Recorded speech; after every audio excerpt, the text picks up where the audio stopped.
नमस्कार दोस्तों, I connect news में आज राजधानी लखनऊ से एमएलसी पवन सिंह चौहान जी से मुलाकात करेंगे। भाजपा ने जिस तरीके से पूरी तैयारी 2024 के लिए कर लिया है, 400 पार जैसा कि घोषणा है और घोषणा पत्र भी जारी कर दिया है, क्या कुछ खास है 400 पार इस बार लोकसभा चुनाव में, क्या कहना चाहेंगे? मुझको लगता है कि उत्तर प्रदेश हमारा बेसिक फाउंडेशन रखेगा।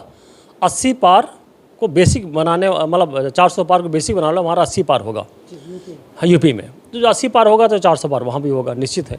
और अभी जो घोषणा पत्र हमारा आया कि 70 साल के जो ऊपर उम्र दराज लोग हों उनके लिए आयुष्मान कार्ड बनना लगातार सबके लिए, और कैशलेस, मतलब जैसे नहीं कि बुजुर्ग लोगों को कोई तकलीफ हो जाना पड़े, फ़ौरन का इलाज होगा जैसे। और हमारी सरकार किसानों के लिए, युवाओं के लिए, विद्यार्थियों के लिए, व्यवसायी के लिए, सबके लिए बड़ा उच्चतम कार्य कर रही है और सोचती है कि हर व्यवसाय हमारा सरलतम भाव से चले, कहीं पर कोई बाधा ना आए, कहीं कोई कठिनाई आए। चाहे रोड को लेकर देख लीजिएगा, चाहे बिजली को लेकर देख लीजिएगा, चाहे उज्ज्वला योजना को लेकर देख लीजिएगा, चाहे राशन लेकर देख लीजिएगा, हर क्षेत्र में हमारी सरकार काम करने की पूरी कोशिश कर रही है।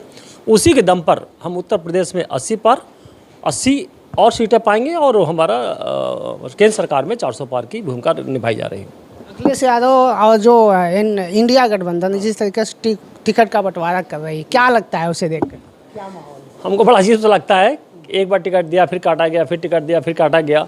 तो जो इस तरह माहौल चल रहा है वो कुल मिलाकर तो अच्छा नहीं है।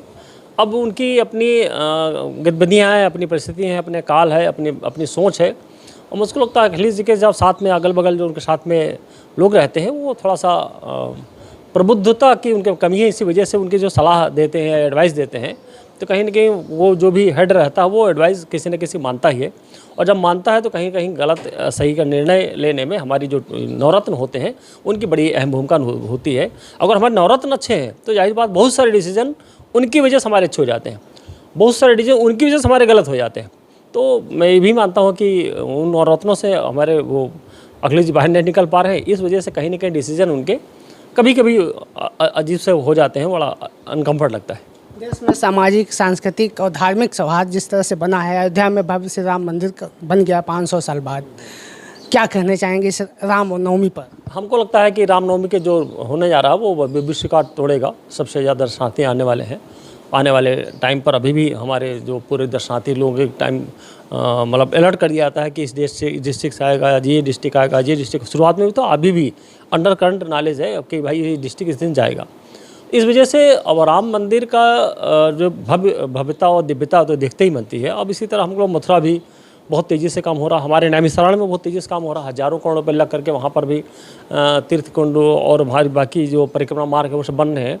तो पूरे देश में जहाँ पर संस्कृति और विरासत हमारी अच्छी होती है, उस देश की मानसिकता, उस देश के विचार, उस देश की हमारा आने वाले दिन, हमारे भविष्य बड़ा उज्जवल होता है।